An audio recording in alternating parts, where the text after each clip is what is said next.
as the crisis with First Republic was no sooner over than we were talking about PacWest and Western Alliance. And then we got word that the TD Bank deal for First Horizon was off. We asked Torsten Slok of Apollo for his take on why regional banks were having such a tough time of it. And he answered with one of his famous charts. What is noteworthy is what has happened since late February.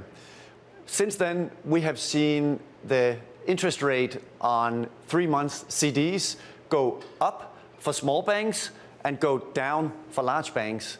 Specifically, small banks are raising interest rates on CDs because they're trying to attract deposits, whereas large banks have actually been lowering interest rates on CDs because they have more than enough deposits. And this discrepancy is highly unusual if you go back in time, because normally both large banks and small banks move interest rates up together or down together. But what is really unique about this situation is how smaller banks have had to increase interest rates on CDs and interest rates on deposits to attract deposits to their institutions. The implication, of course, for profitability is that, well, if this now continues for quite an extended period, the implication is that profitability in the smaller and the regional banks is going to be more under pressure, simply because they have to raise interest rates to attract more money to get deposits. Ellen Lee of Causeway Capital and Savita Subramanian of Bank of America are still with us. So, Savita, let me start with you. We heard earlier from Ellen the reference to credit, not a crunch, but tightening some credit. What could that mean for equities? Yeah, I mean, I think so credit crunches are usually negative for equities. I think in this case, it's not going to be what we expect. And, you know, normally banks and financials get hurt the most. But if you think about the last 10 years, the lenders haven't necessarily been the big SIFIs, the regulated banks. It's been more regionals. It's also been, you know, private equity, venture capital, companies raising debt.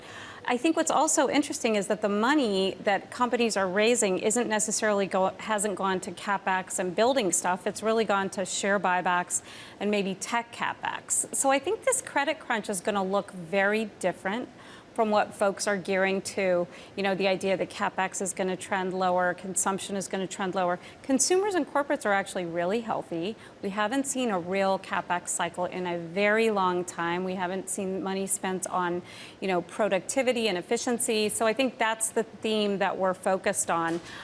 When it comes to the banks, I think dispersion is very important, and it's actually a great time to be Ellen, where you're picking securities, because I really feel like this is a stock picker's market. Large banks are very different animals right now. They've been regulated and watched by the government. They've been disallowed from taking on a lot of risk and are sitting in a much better position. You know, I think that for both ends of the spectrum, the secular challenge for banks is going to be giving back higher rates to consumers. But, you know, as Thorsten's chart shows, there is clearly a difference in terms of the lay of the land right now. Ellen, Savita says it's your market. You're the stock picker. Okay, so what stocks are you picking? You know, there's plenty to choose from, but just on the regional bank situation, I would dig deeper and say what Thorsten talked about is absolutely true. Cost of funding for regional banks are going up. They have been long beneficiaries of looser regulation. That's definitely changing. And there are more options for, you know, deposit holders to move money to other places where they'll get a higher yield. So we can easily say regional banks are challenged, but a stock picker like us, we're going to do the work and figure out which banks have a healthier capital ratio, which enables them to have a lower cost of funding. And also, we're going to look at the deposit base. The more granular the deposit base is, the stickier the deposit. I think one of the reasons why SIVB was challenged was their average deposit was in the 6 digits. So when rates go up, that deposit is more vulnerable to seek yield and returns elsewhere. So when you're looking at regional banks for a stock picker like us, we are going to be doing the work to find areas where there will be opportunities and price dislocation. And on another theme, in terms of stock picking, we are finding areas where there are good operational restructuring stories, as well as latent COVID recovery names like Rolls-Royce. Stock is up 70% despite what's happening in the banking market in the first quarter. And then thirdly, I would also talk about, you know, Savita mentioned earlier about companies beating earnings.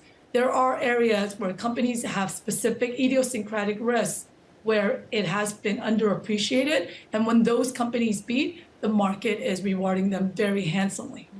So what about Savita, as you look at equities, are there some idiosyncratic areas, particularly when it comes to credit, that are getting hit worse than others? I mean, everybody's interest rates are going up, but it may hit some companies differently from others. Yeah, absolutely. So, one of the big surprises to me is when you look at some of these so-called defensive areas of the market, like healthcare or telecom, the credit risk is actually higher than you would expect, whereas energy, materials, commodities, which are typically, kind of at the epicenter of most credit downturns, are in a much better position. They've been deprived of capital for many, many years. They've become very disciplined about cash return and balance sheets and capital allocation, whereas the companies that have gotten more easy money might not be in as great a position to handle this market increase in interest rates. So, healthcare was, I think it's the fourth highest industry in terms of floating rate risk sitting on balance sheets, which means they're going to face that move in debt a lot faster than other sectors. I did not know that. Quickly here at the end, Alan, you like Europe when it comes to securities. Why is that? Well, first of all, Europe valuation is much more attractive versus US. Secondly, in terms of a higher interest rate environment, that should be advantageous. And thirdly, think about the energy crisis that Europe is going through right now. And they have to shift their energy infrastructure, which is a very strategic element of an economy. So that spending is going to continue.